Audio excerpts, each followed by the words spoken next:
Salut, c'est Ovac, j'espère que vous allez bien. Dans la vidéo précédente, on a terminé de voir les outils essentiels du shell Linux avec l'aide et les man pages sur comment on se renseigne lorsqu'on ne maîtrise pas une commande à fond et qu'on veut en apprendre plus sur son utilisation. Dans cette vidéo, on va attaquer un nouveau chapitre de nos objectifs d'examen de la RHCSA, à savoir les scripts shell. Vous êtes prêts? Allez, on y va.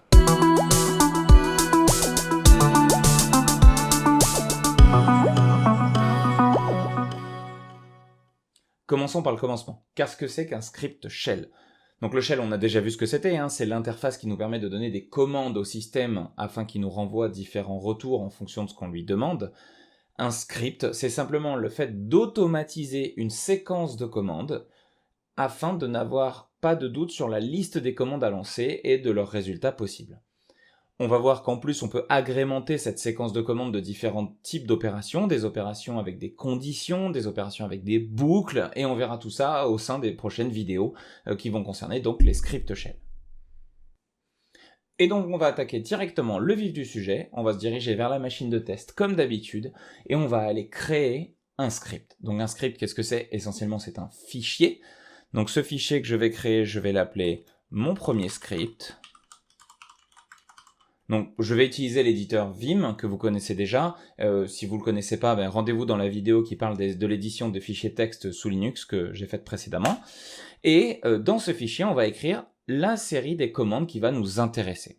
Alors, la première ligne qu'on va devoir écrire, c'est une ligne un petit peu spéciale qui va dire à notre système avec quel shell lancer les commandes qui vont suivre. Parce que dans la vidéo qui parlait des bases du shell, je vous avais parlé des différents shells qui existaient. Nous, on s'est concentré sur le shell bash depuis le début, et c'est celui-ci qu'on va utiliser pour faire nos scripts, mais il s'avère qu'il existe plein d'autres shells disponibles, et chacun va avoir des petites spécificités qui vont changer le comportement de certaines commandes lors des scripts, et donc c'est pour ça qu'on va donner à notre système le nom de l'interpréteur qu'on veut qu'il utilise, et dans notre cas, à nous, ça va être bash.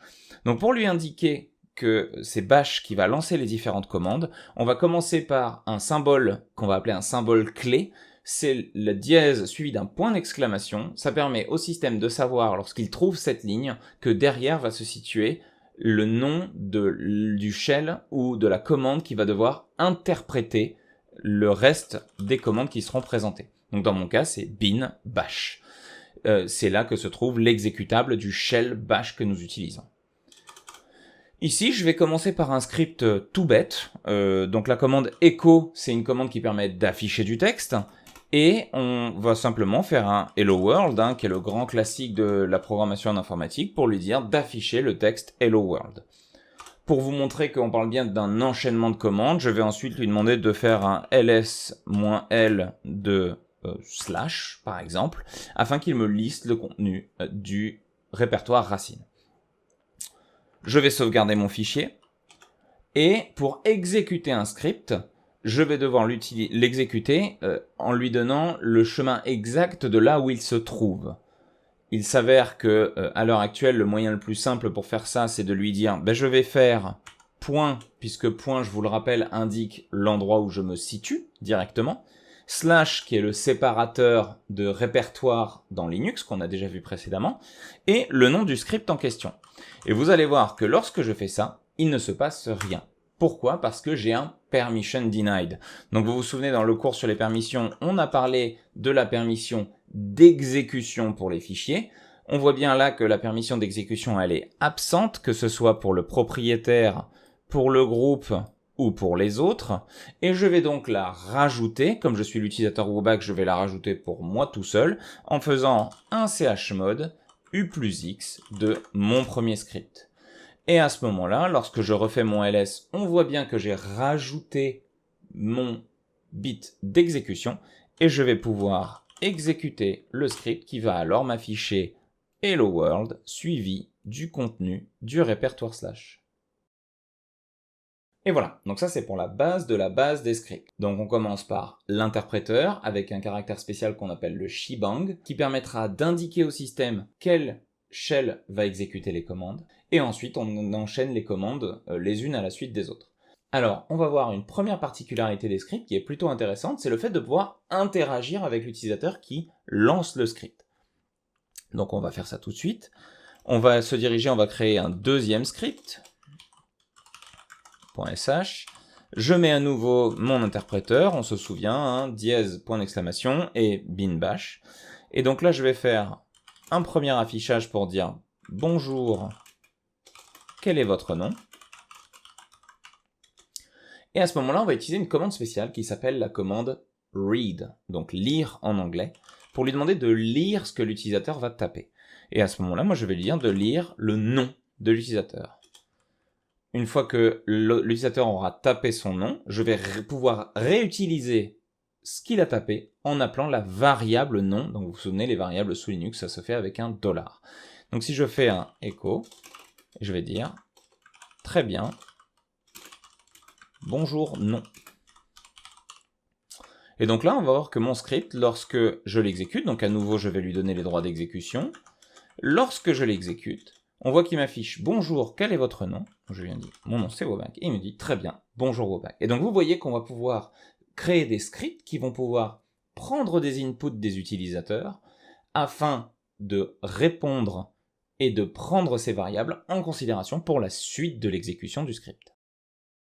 Donc là, on a vu comment on crée un script, comment on récupère l'info d'un utilisateur qui exécute le script. On va juste voir un petit exemple de boucle très simple, et à partir de la prochaine fois, on s'attaquera un peu plus en détail au contenu des différentes opérations qu'on peut faire dans un script. Donc pour faire une petite boucle très simple, je vais créer un troisième script. Je vais à nouveau lui indiquer comment est-ce qu'on exécute les commandes. Vous voyez que c'est systématiquement, il faut le faire, sinon malheureusement le shell peut mal interpréter certaines commandes. Et je vais lui dire, avec la commande echo, je vais compter jusqu'à, disons, 15. Et à ce moment-là, je vais faire une boucle avec le mot-clé for, où je vais dire, tu utilises la variable i de 1 à 15.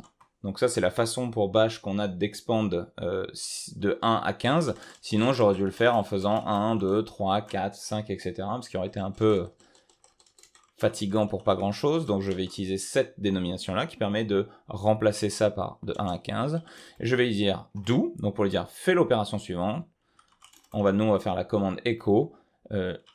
J'en suis à $i, qui est le nom donc de la variable que j'ai utilisée. Et donc là, j'utilise done, qui permet de dire que j'ai terminé la boucle. Et on reviendra un petit peu en détail sur ces boucles-là, parce qu'on en verra d'autres. On verra d'autres types de boucles et d'autres types d'opérations. Mais c'était juste pour vous faire une petite démo. Je vais rendre le script exécutable comme tout à l'heure. Et lorsque j'exécute ça, on voit que j'ai imprimé bien 15 lignes. Lorsque j'ai fait le contenu de la boucle, il est bien passé dans toutes les valeurs entre 1 et 15.